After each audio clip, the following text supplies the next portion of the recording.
دې په لپو لپو لاړې تېروما او د بنګړو ناب تیرا لراکا او که په 50 لکه روپۍ راغی وړما او یې ګلدن مینه دا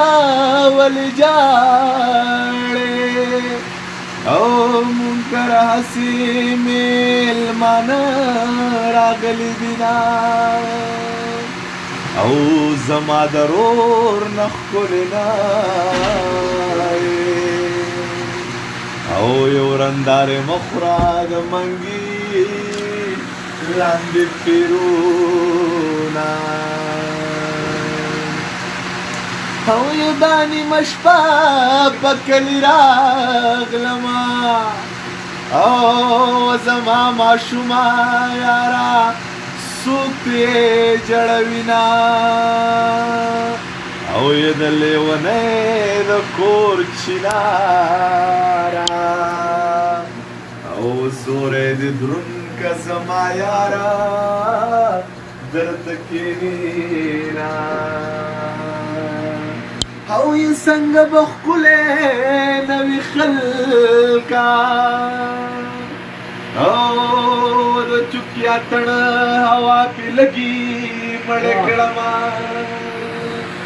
او څنګه به ښکلی نوي خلکا او یې زما جانان چې زما خواله او زیرازینا او یې د بنګړو ناب تیرا لراکا او د پلار جیداد به خرڅوم درلی راوړما او ستا لوپټا زما کفنه شه او چې تور له حده راباندې زیړه ګلونه شینا او یې د غریبۍ میرمن د واخلما او یې په نیمه شپه کې به د بل زړګی ساتما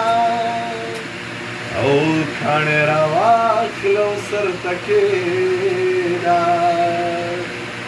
او مسافري دا پکې نشته او بالښتونه او ځمکه ده اسمانو د دې ټول جهان جهانو د دې مال خوب نه راځي په خوا کې او په خوا کې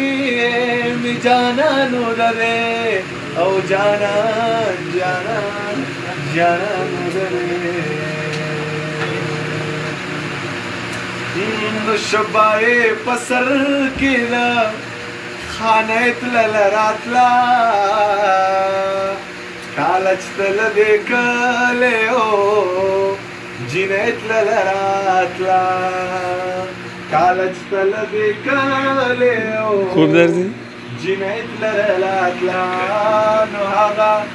دازم خبره نیغه شي رایاده نو هغه دازم خبره نیغه شي رایاده زمونږ د کور په مخه شینو ګیټ لره راتله نشوه یې په سر کې ده خانه یې تلله راتله یا مړه ده یا واده ده او څه تپوس یې راله وکړه یا مړه ده یا واده ده څه تپوس یې راله وکړه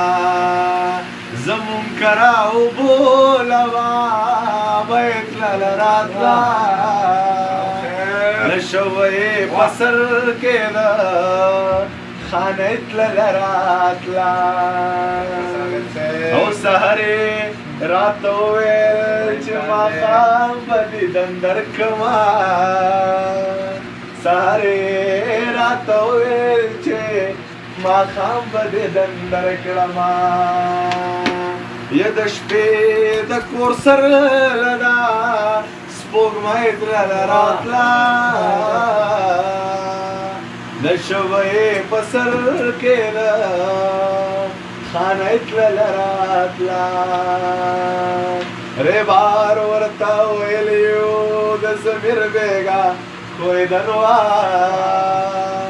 रे बार वरता वेलियो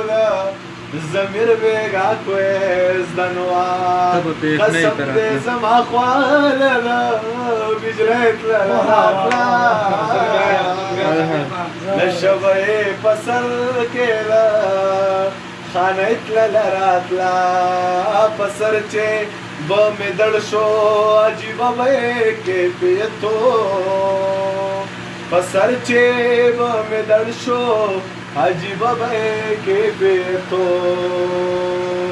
येनो कटला जमामूर वाले वनयतला रातला नशवये पसर केला